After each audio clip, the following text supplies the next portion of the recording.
Hey, welcome. I'm Anna Coker, and I'm a licensed professional counselor and licensed addiction specialist. I live in North Carolina with my horse racing husband and my sweet 6-year-old boy. I own a private counseling practice in Elizabeth City, and I get to talk to people for a living.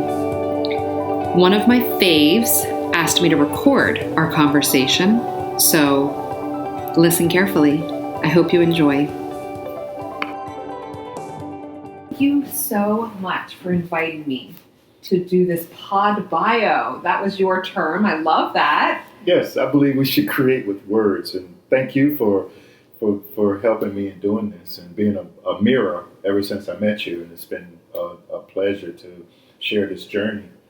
And we're doing this for my upcoming website that's about ready to be launched, and it's called breatheaboutlife.com. Fantastic. Where we deal with body work, breath work, and I'm about to bring to light a circle walking meditation and exercise that I learned in China.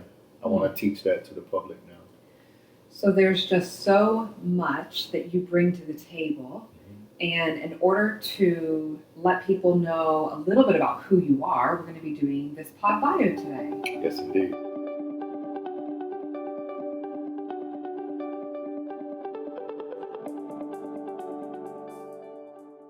Thank you for inviting me. Thank you. To do your pod bio. I like your... Yes. It could be the first of its kind. Who knows? Fantastic. Pod bio.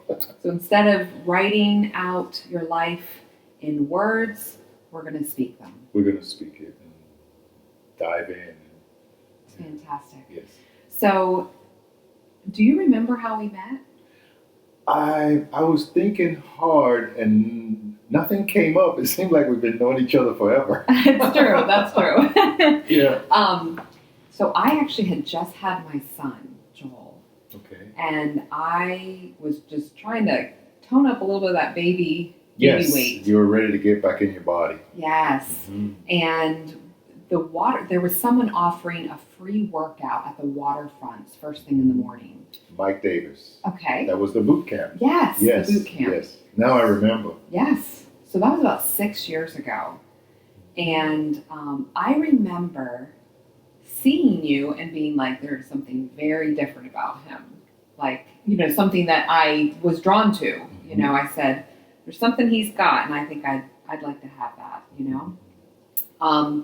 From there, I would see you at the waterfront when you were doing some 1-minute or 5-minute massages. Yes.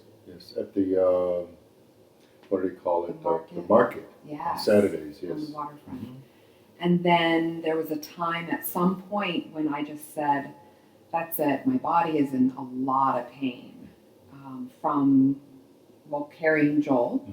And of course, later finding out that there was a lot of emotional pain as well, being held in my body. Mm-hmm. And I learned a lot of that from you. Thank you. Yes. Good. So tell me a little bit about where you come from and how you got here. Wow. You mean as in how I got involved with the healing arts? Yes. So, go ahead. That began around, I would say, somewhere around age 5 to 6 and 7. My mom bought me this, the plastic doctor's bags. Yes. That the black hard plastic had the stethoscope and the hammer and the everything in it. And I just saw how people kept coming to her and my grandmother for help. Oh.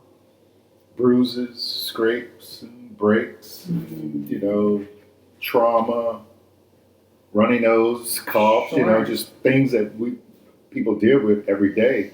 And my grandmother, she was more of a naturalist, that she had all these remedies that she could just pull out and she'd do these things and people would heal and go on about their way. And I was like, wow, I thought that's what a doctor was just helping people. Sure. And So I played with my doctor's equipment and just made fun with it. And, after a while, a kid gets tired of one toy and Oh, just absolutely. lets it go. But I hung on to that one for a long time. And I was riding the back of a bicycle with one of my cousins. And my heel got caught in the spokes of the wheel and almost cut off my heel. Oof. And my mom took me straight to my grandmother, not to the doctor. I was going to say, that's interesting. She took you to your grandmother. Straight to my grandma, down the street from us. And grandma, she sat me down, and she went into her room, and she came out with this salve, and she washed my heel, and she put the salve on it. And then she went to the refrigerator and she pulled out an egg and started to fry this egg. That's fascinating. And then she went outside and she come back in with this briar leaf that she cut this piece of fat from the pig. We used to call it stricker fat. She put it in collops to make it taste good. Uh-huh. And she put the briar leaf on the area. She put the egg between that, and it was amazing. She wrapped it up. She put the fried egg, the briar leaf, and the fat. Wow. I guess the salt is like pulls and draws. Okay, right. And the leaf probably had some type of healing properties. Yeah. And the egg, don't ask me. I have no idea. You're like, still to this day, I have no idea. No idea. And she wrapped it up, and I hobbled around for quite a while. Yeah. But I got my heel. Isn't that fascinating? And it healed. And I'm a healer, but I don't do the healing. I show people how to help themselves heal. So what you do is you don't actually heal people. No. How do you help them heal themselves? By recognizing where they are in their life, how they got there, and what changes they may need to adjust or do or participate in to further their journey or their intention. Absolutely. I feel like that helps to lead people also to their purpose.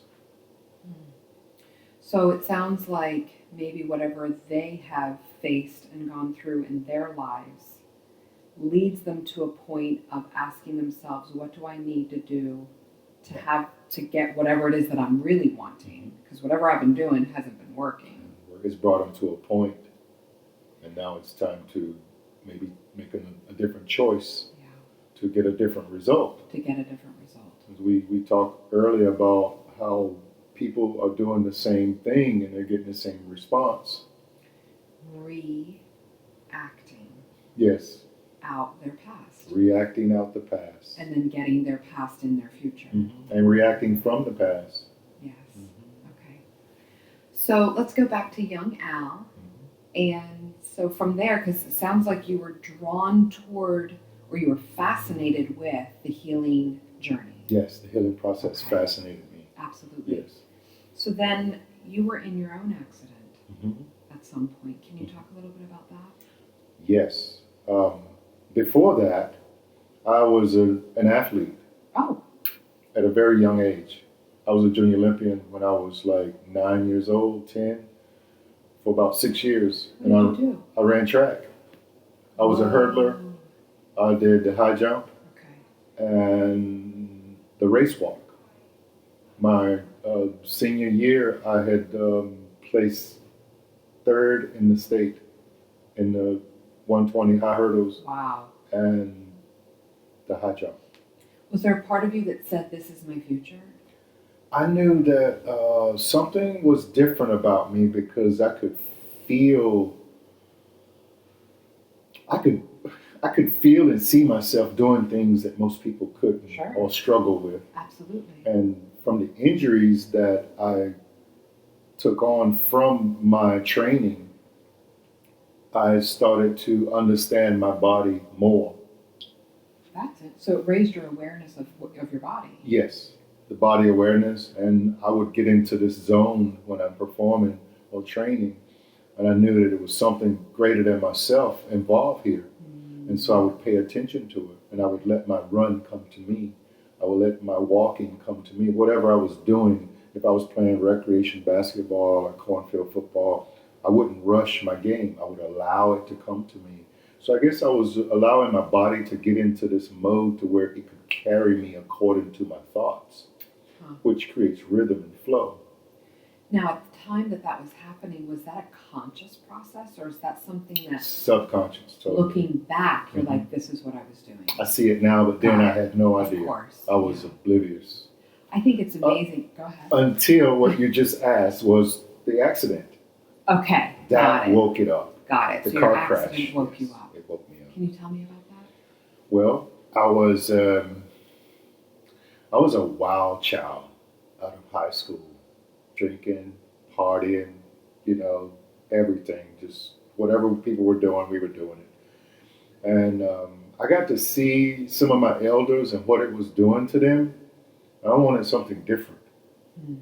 And I started to wean myself from that. And I got to a point where I didn't want to be in that energy anymore because I saw what it was doing to other people. And so I started making different decisions and getting new friends and moving on with my life. And that was a really special time because when you do something like that, you become very vulnerable. Yes. And you don't know, what's going on. It's interesting to me that vulnerability, something that has really occurred to me recently, is that vulnerability isn't sharing all of our weaknesses or pain or insecurities, but vulnerability is actually letting go and releasing your life to the unknown. Dive into the fire. Yeah, and that's what I hear you were saying. Yes. Like, here I have all of these examples of this is what future looks like. I am not really wanting to do that, but I don't know what else future could look like. And so now I'm in this vulnerable space where are the people who have been most dear to me going to accept me, stay with me, continue to want to be with me? Now that I've shifted. Exactly. And so what happened? So the car crash was what really turned it around and brought me back into zero. It stopped me in my tracks. I had a head injury from a car crash where it happened on a rainy night, December 29th, 1980, 45 degrees, 5 minutes to 7. And I remember every part of it because I held on. I wanted to know, why is this happening to me? It was a rainy night and the road was covered with water. And I hydroplaned, lost control. And this truck started to spin. And as it started to spin, I knew that this is it. Excuse me. So I held on and everything went in slow motion. It just slowed right down. I could see what was happening. And I was like, wow, why is this going on? What is this? And the steering wheel was what I was holding on to. And in a second, in just seconds from going into slow motion, I hit this tree. And at the impact, I saw my body just shatter into light, just pieces, just broken. And I went blind. Whoa. And I thought I was going to be blind forever. It scared the crap out I of bet me it because did. you don't know if it's your sight's coming back. The truck stopped. I had a buddy with me that I was training to run hurdles on the track team. He doesn't remember anything about the car crash. He didn't get hurt. I was the one that got hurt. I think he fell into me and his head might have hit me on this side of my body because I remember how my body folded up into the windshield and my left ear, which still have a piece of glass in it, hit the windshield. And he got out of the truck and went to get help across the street. By the time he didn't even know how I was hurt or if I was hurt, Sure. but he got out and just ran and got help. And when he come back, I had gotten out of the truck and I was standing in the street. It's dark, it's raining, and I hear this car coming. I don't even know if they see me, and so I hold on to the truck because I can't see. Oh my goodness. And I grabbed the back of the truck and I could feel the truck was smashed. It was smashed, and so the ambulance came about 20 minutes later, and probably a total of 30 to 40 minutes, I was blind. And then the sight started to come back, just the same way it left, in specks of light. Very And I saw my body reform, and I was in pain. They took me to the hospital and sat me in a hallway for like 2 hours. I didn't even know I was bleeding. I was just sitting there stunned in a wheelchair. And my sister came down the hall and she started yelling, and I was like, what's going on? And she looked over here on the left side and there was blood running down because I had 13 stitches in my left ear. Okay. And then a piece of glass came out 2 years later. That's Yeah. interesting. Yes, it worked its way out the Isn't back side that of my ear, right up against my skull. Yeah. And so the following day, they wouldn't stitch me up right then. They said that the swelling was they had to bring the swelling Okay, down. sure. So come back Monday to get stitches, and they stitched me up. But they did no x-ray, which a few years ago, I started to really kind of worry and stress that, do I have something in my brain or something, a clot or something that might break loose or whatever, So I live with that. But I had used some of the practices that I had acquired up until now to move through that, to not fear that. Sure. So, Yeah. and my mom came into my room and she would pull me up and feed me like a child for like 3 days because I was still in shock. And I could walk, but very slow. I had to learn everything over again, just like a child. And my sight was back, yet my walking was slow and my speech was slurred because of the head injury. They threw my equilibrium off. And in the process of learning these things that normal people just take advantage of every day, and I found the power of breathing. It took away my pain. It took away all kinds of problems and helped me to manage my life. And I kept practicing it and studying it and looking at it and checking it, and started writing and taking notes. And as I wrote more and I kept writing, and I saw that this is really good. And I was working for a corporation in Norfolk at the time, and they were really good to me. They gave me time to heal, and I kept with my job and stayed there, and started playing soccer again on a United West Indies team. I was the only American on the team. And I also played on a team at Norfolk State, where I got to really get back into my playing and my fun, because I love sports and activity. And that's what led me to seeking more in my life. And I went on vacation down in Nags Head and stayed with some friends. And I was thinking about moving at the time. Okay. You still lived in Elizabeth City? I still lived in Elizabeth City. I moved to Norfolk, so I was back and forth. Okay. But I was basically based in Norfolk, working at a corporation, Tidewater Mackey. And so long story short, it's lots of stories. We could go on for days in any of these areas. Of course. I worked in the restaurant industry when I got to the beach. And about, so many years later, I worked in 2 or 3 different restaurants, learning flambe, tableside cooking, and maitre d', and buffet, washing dishes, waiting, everything. I did it all in the restaurant. Right. Manage, hire, fire, train. And I got to work at the Village at Nags Head. I was asked to come there to work, and I was like, this is really cool. I'd stopped waiting tables. I was a bell captain at Ramada Inn at the time. Okay.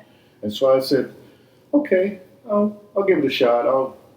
He says, no, you don't have to get dirty. You don't have to do anything, but just put the food on the table, be yourself, and we'll take care of everything else. I was like, whoa. Okay. Are you going to pay me $4.50 an hour when everybody's been making $2.01 all these years?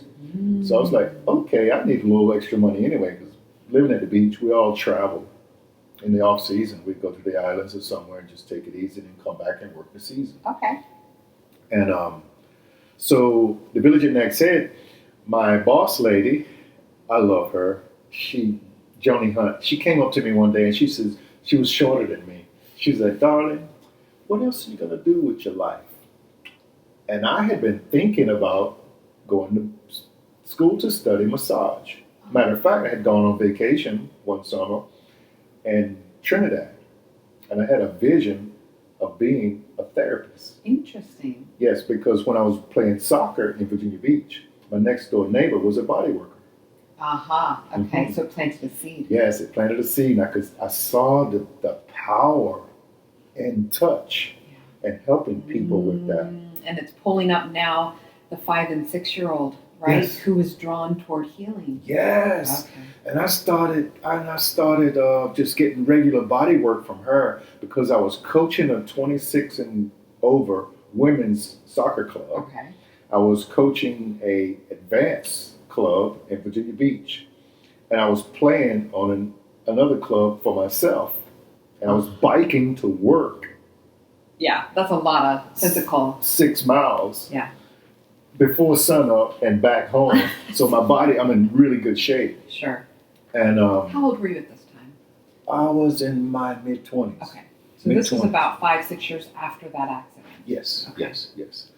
And it just kept progressing, and I'm watching, like I'm watching my life. Yeah. Observing. Yeah, from a different space. And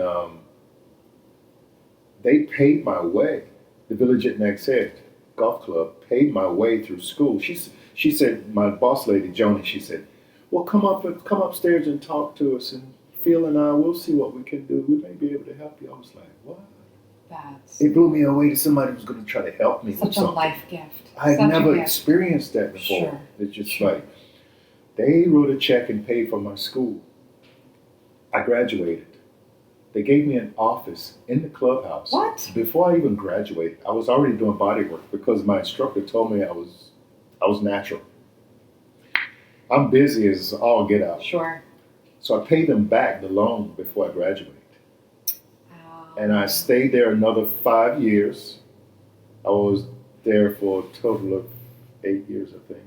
And I wanted to do more. Yeah. I wanted to master my art. Yeah. And I'd gone to Asheville to visit some friends who were reggae musicians. Okay. One tribe band. And I stayed at their house and spent some time. And their mother was on the city council at the time, Lenny Stitnick. She said, Al, you need to be here.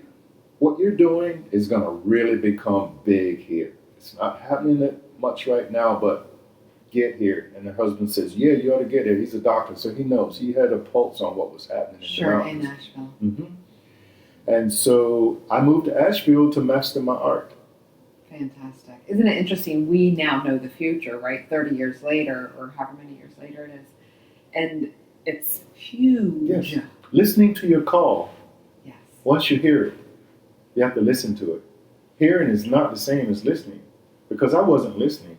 And I was telling my upline in this magnetic company that I had picked up and started doing some multi-level marketing that Okay.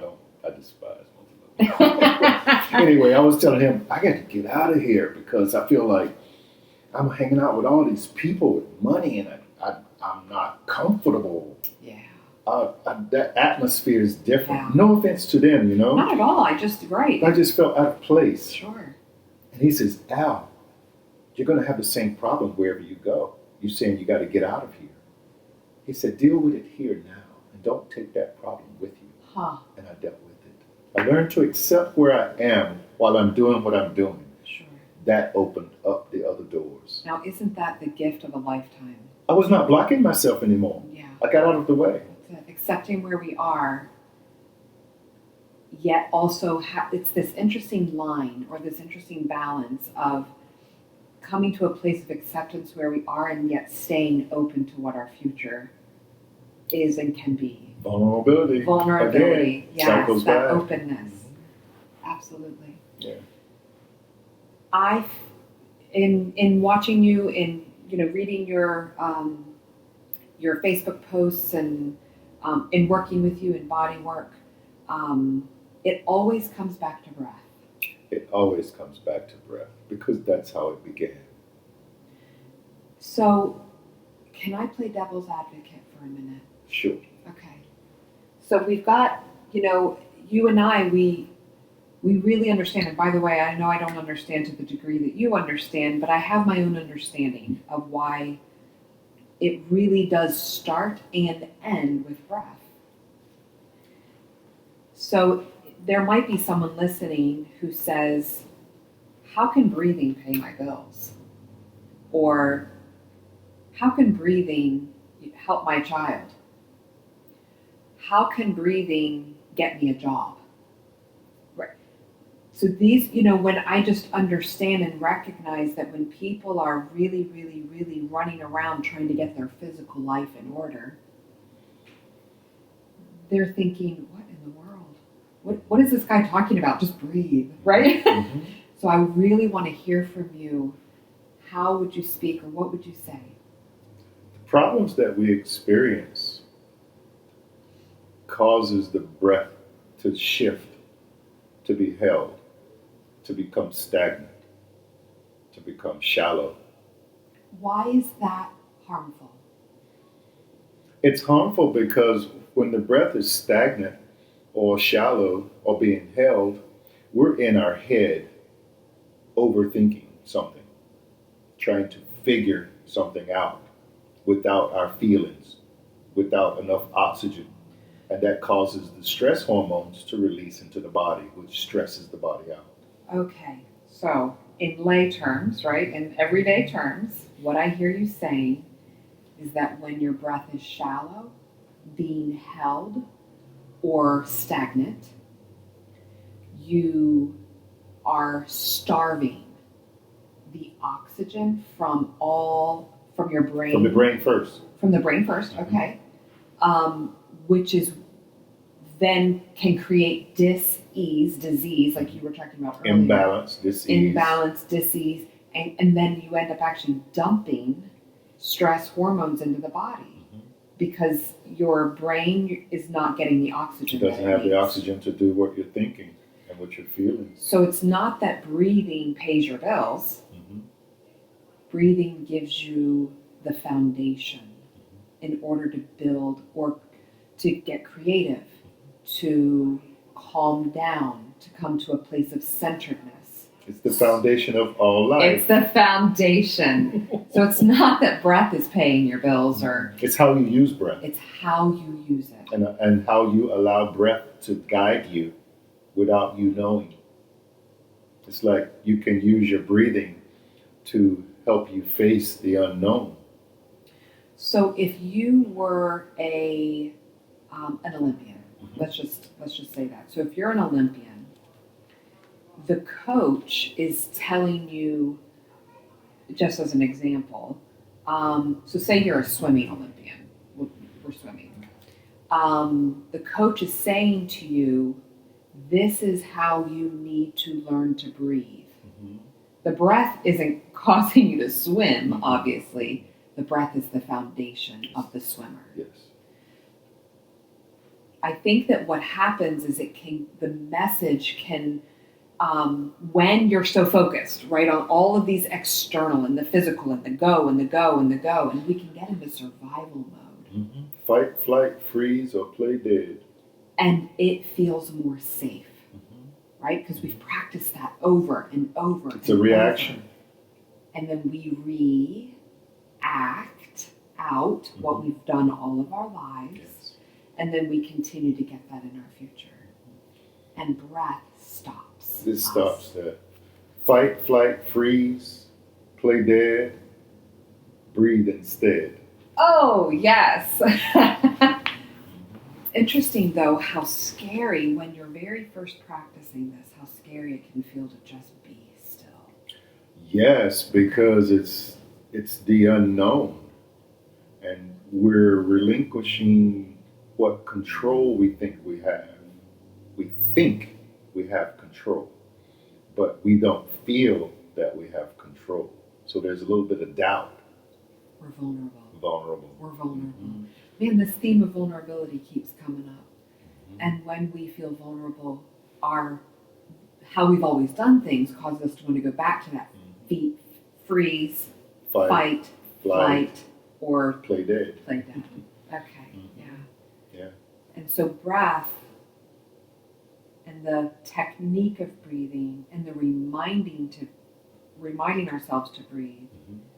is the foundation of what we need in order to live the life that we all have a desire for, which ultimately is joy, right? Mhm. Wouldn't you agree? Mhm. Mhm. Just a sense of calm and peace, contentment. Mhm. Yeah, so that's the And foundation. the breath will reveal the what, the how, the why, the when. All the information and answers we need to understand ourselves is revealed through how we breathe. Because what's going on is affecting your breathing first. Yes. When something happens, it's breath that's present that can give you feedback. If your mind is not too busy, you can see more clearly. So watching the breath brings you into the moment where you can slow your mind down and center yourself, because breath dwells only and strictly in the moment. It's a recognition. Breath is a recognition that allows you to be present because it always is present. So watching your breath brings you into the present. And your problems and struggles are based on past and future, Not present. not present. So when you come into the present and watch breath, you get to see, where is this challenge coming from? Am I causing this? Am I feeding it? Am I prolonging it? Absolutely. And then you can make the change that's necessary. So, as a child, Mhm. I'm gonna recap. As a child, 5, 6 years old, you become aware that even though I know that there are these doctors, people are coming to my mom and my grandma, and you're drawn to that. I imagine you still have a very deep love and respect for both of them. They're my ancestors, and I'm here because of them, and I respect them. So periodically, they show up in my memory when I'm experiencing struggle or celebration or doubt, fear, whatever I'm experiencing. Sometimes they may show up in my memory, and I get these little pieces that they gave me or they didn't give me Sure. Absolutely. that help me to keep moving, Absolutely. progressing, and growing. So then later, 9, 10, 11, you discover that you have a gift. Yes. Athletic gift. Athletic really revealed a lot to me in my running and jumping and competition, and my ability to see in advance.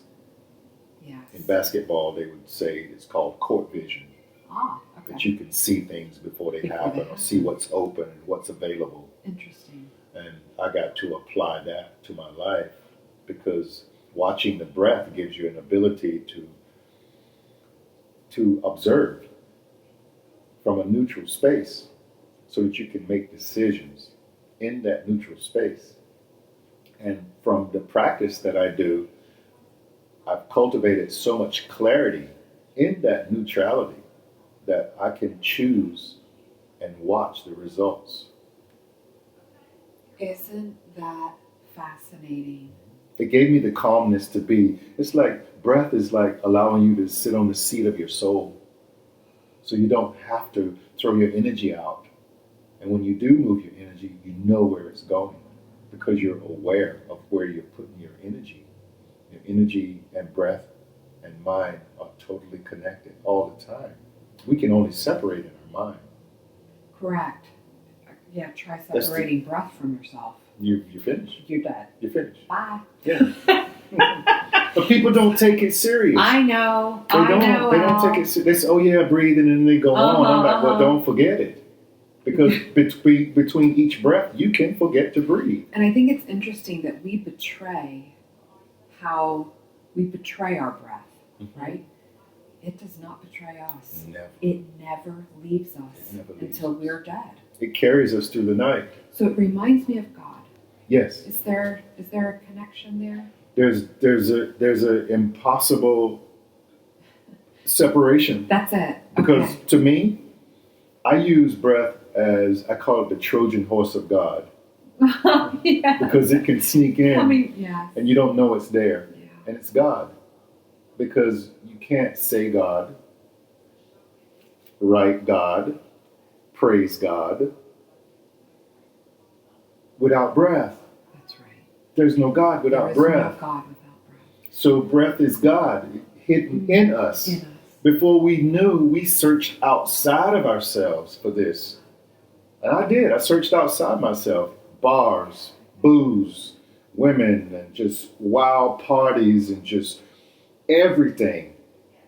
And what I was looking for was in myself. Because once you find it in yourself, you're able to connect with it in other people. Because it's in us all, but not all recognize it. Yes. It's a recognizing that we must do in order to start our journey towards understanding the God within. Namaste, right? Namaste. Recognizing the God in you that is in me. We're all one. So, like God not leaving us, Mhm. does not betray us. Never. Even though we ignore, betray, Mhm. we even can damn it, Yes. right? Yes. Like, Yes. I don't know, you have panic attacks and Mhm. all of these things that we go through. By the way, very real. Mhm. None of it's like fake. No. It's just that it's interesting to me where, to the degree that breath is the answer, it can also feel like it's our problem, Yes. right? Because we're not facing it Yeah. how we can. And we're not taught.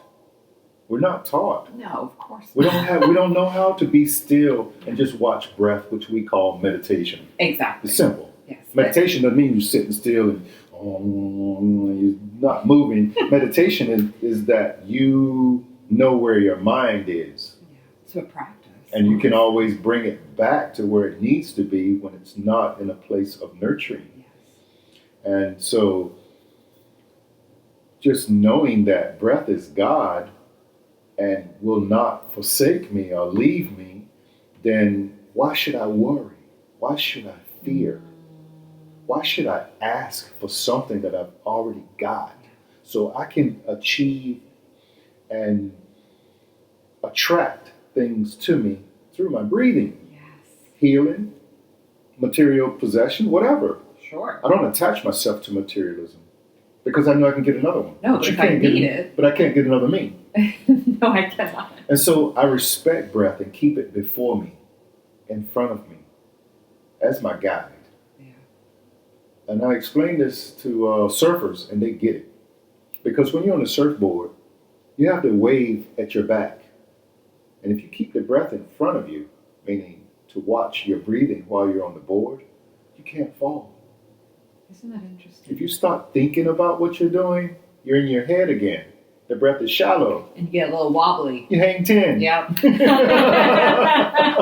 Exactly. Yeah. That's good. So you discover this athleticism. Subconsciously, you're already practicing what you eventually come back to, right? And knowing that that's actually everything. Mm-hmm. And you get into an accident, it actually causes you, it forces you Yes, I was to be forced. still. Yeah. Yes. I was wild, Sure, of course. Who isn't, right? untamed. Who isn't in their 20s? So then you, you come across, what I like to say, angels, right? Angels in our lives, they come, they appear, and they say, hey, I see you. I've seen some. Yeah. And usually when I see an angel, it's only for one time. You have people in your life, sometimes they only come into your life one time, one appearance, and they bring a gift. or a message or a word or a vision or an insight. And if you're present, you get to capitalize on that. Sure. I call it the capitalism without the ism. You capitalize without the ism. Right. So, if, because opportunity, when it meets preparedness, you capitalize. Yeah. If the opportunity comes and you're not prepared, you have to wait again. Wait until it comes again. Mhm. Sure. So being present is powerful. And the only thing that's always present is breath. Every time. So we return to breath, you're in the present. It's that quick. If I realize my mind is roaming off somewhere and I need to be focused, I return my mind back to breath, and then I'm in focused again. You saying the word focused immediately brought to my mind children who struggle with focus. And how,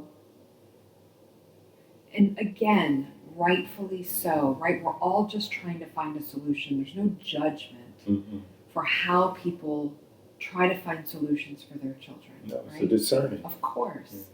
And I'm just curious how children who really struggle to focus, how breath work and teaching them just being still in meditation. I know there's all kinds of books for children in meditation. Be Still Like a Frog comes to my mind. Have you ever worked with children? I work with a lot of kids. I love it. They're closer to breath than we are.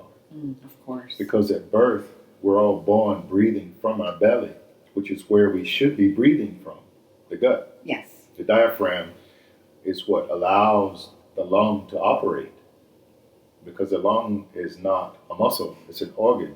So the diaphragm is so important in contracting and expanding to create the life, to bring the life, to give the life the opportunity to move. Without the diaphragm, there's nothing. And so diaphragmatic breathing is what we do from birth. And that's what keeps the mind in the moment. So kids are closer to having their mind in the moment all the time until we start to distract them with our troubles and our unhealed energy, which causes their breath to stagnate. And sometimes it causes the lungs not to develop properly. And they call that sometimes asthma. Yes, and in the body work, I understand this as the ribs protect the lungs. And when my clients come in, I ask them to breathe first. They stand up and they take a breath. And the only thing that moves is the shoulders. And that tells me right away that they're stuck in not breathing. They're holding their breath about what's in their head. Of course. And so in knowing that, it's easier to address their problems. And once they get a taste of them overcoming this on their own, Sure. they get excited and they want more.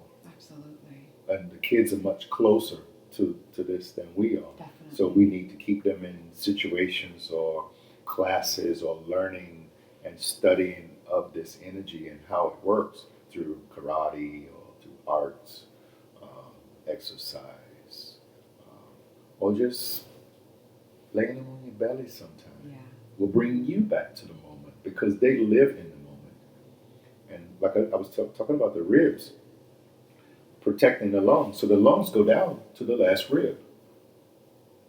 So we got like almost a foot of lung.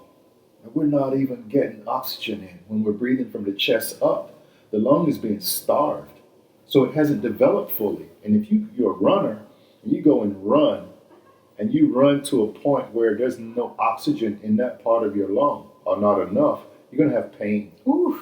Pain in the side. Yes, I've experienced that pain. So we don't stop. We slow down. Okay. Like I was saying earlier about let your game come to you. Yes. So you slow down the running, maybe go into a fast, brisk walk. Okay. Because you're allowing your lung to expand its capacity. Yeah. I remember almost 2 years ago now, I started swimming. Mm-hmm. And I'm fairly certain that the very first time I got in the pool, people thought I was drowning. Mm-hmm. But I could hardly go from one side to the other and back. It's been a while. I mean, a long time, Mm-hmm. right? But that child in you thought it could do Oh it. boy, did it. It was ready. Like I had all the gear and the head thing and I was like ready and it took me 30 minutes to get ready and then I got in the pool for 30 seconds and I was Yeah. like, okay, I'm done. Yeah.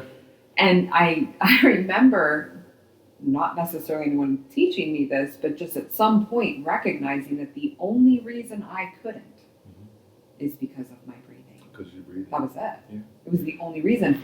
And that expansion of the organ, that was fascinating. I don't think I'd ever really understood that the lung is an organ, not a muscle.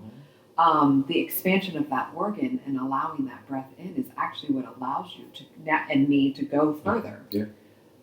So And you get hooked on that. oh yeah, It's a drug. It's an addiction. addicting. Once you get it, you're like, oh, I need more. And I really, I never understood, and I still don't understand people who run. It's like, no, thank you. But swimming, I really get it. It's the same thing. And even in wrestling, junior high, we had to wrestle as a test for at least 3 minutes. Do you know how long that is? It's like a full day. 1 minute, some people were done. I bet. 30 seconds, done. Interesting. You wouldn't think that. Holding their breath, Holding the breath. not knowing how to breathe. Well, and if you think about it too, in wrestling, you're literally in a quote unquote fight, Yes. right? So it is fight, flight, freeze mode, danger, quote unquote. Yeah, that's really interesting. Or being embarrassed in front of your friends. You're like, oh, snap. Talk about wanting to play dead. I said, dude, you only went 30 seconds. Right? It's like, And you got to do it again. You know? It's like the last thing you want to do. Oh boy. So, how long have you been doing the body work now? It'll be 30 years in January. How are you going to celebrate? That's fantastic. Well, just recently, for the second time, I've been asked to come to Belgium. I've been fascinated with alchemy and the alchemical body. Just the makeup of, making everything balanced and love and present. I met my teacher, Dirk Olebrandt, in China, and he worked on me while I was there, and we become friends. And he's come to Asheville a couple of times to do some workshops. He sent me a message about the upcoming class.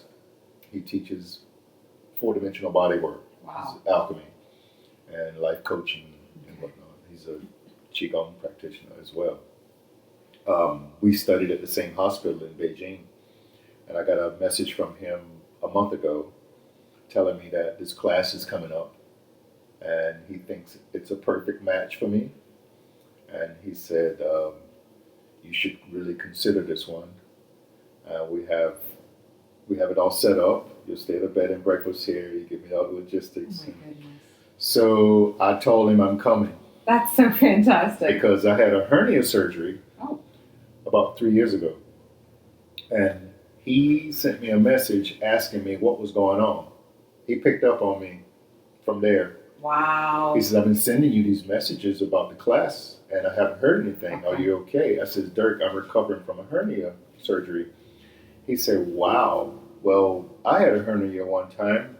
Let me share with you this breathing meditation that will help you with the pain. Okay. Because I had Oxycontin and all that crap. I wasn't even going to open it. Okay. Because I don't like that. Sure. I'm breathing. The second day after the operation, I'm in pain. Absolutely. So we talk. And he tells me the meditation. I practiced the meditation. And the pain was gone in minutes. Oh, fascinating. So when he texted me last month, I knew that this is it. I have to go. Yeah. So this trip to Belgium in January is going to be It's your 30-year celebration. a powerful shift in my life. You know, I'm ready because I just signed my Social Security Oh, my goodness. to retire. Sure. And I'm still going to work, Okay. but less and smarter. Sure. So this is a big, big, big, big thing for me in my life, this January coming. But I'm not attached. Whatever happens, happens. I can't be attached because it's part of my practice. You're vulnerable. No attachment, no expectation. So I'm vulnerable, I think it's interesting also how vulnerability gets a little bit easier as you practice because Yes. you have started to recognize and understand that in vulnerability, I actually get everything I wanted and more than I ever thought I wanted. Mm-hmm. Mm-hmm. And so not being attached to an outcome is often ends up leading you to getting more than you ever imagined getting. Christmas every day. Every day. Every day. That's so fantastic. One day of Christmas is hypocritical. I don't do holidays for one day. Okay. Celebrate every day, because if you wake up breathing, It's a gift. it's a gift. Yeah. Make that the best, because that's why the moment is a gift in life. And each moment you can realize breath and recognize breath. You're coming back to the present. And it's a present. And that's where we find balance, focus, concentration, clarity, and true power is within each breath. Al, it has been a gift talking with you today. Yes. Thank you again for inviting me Yes. to do this pod bio with you. Yes. Yes. The first pod bio, whether somebody's done it or whatever, we've done it. We've done it now. And yes, this is for my website coming up. It's called Breathe About It. Breatheaboutit.com. Breathe About It. Breathe About Life. There you go. Breathe About It is the technique of the breathing treatments that I do with people. Okay. And Breathe About Life is the actual name of the website and the new logo for my business. I've changed everything. After 30 years, I'm totally renewing everything. I have a new logo, I have a new brand, and the colors, everything has changed. And I'm in change. We don't have to go to McDonald's for change. You have a whole second life coming, Al. I'm Yes. super excited for that. I certainly hope you enjoyed Al Bailey and our conversation as much as I did. Till next time.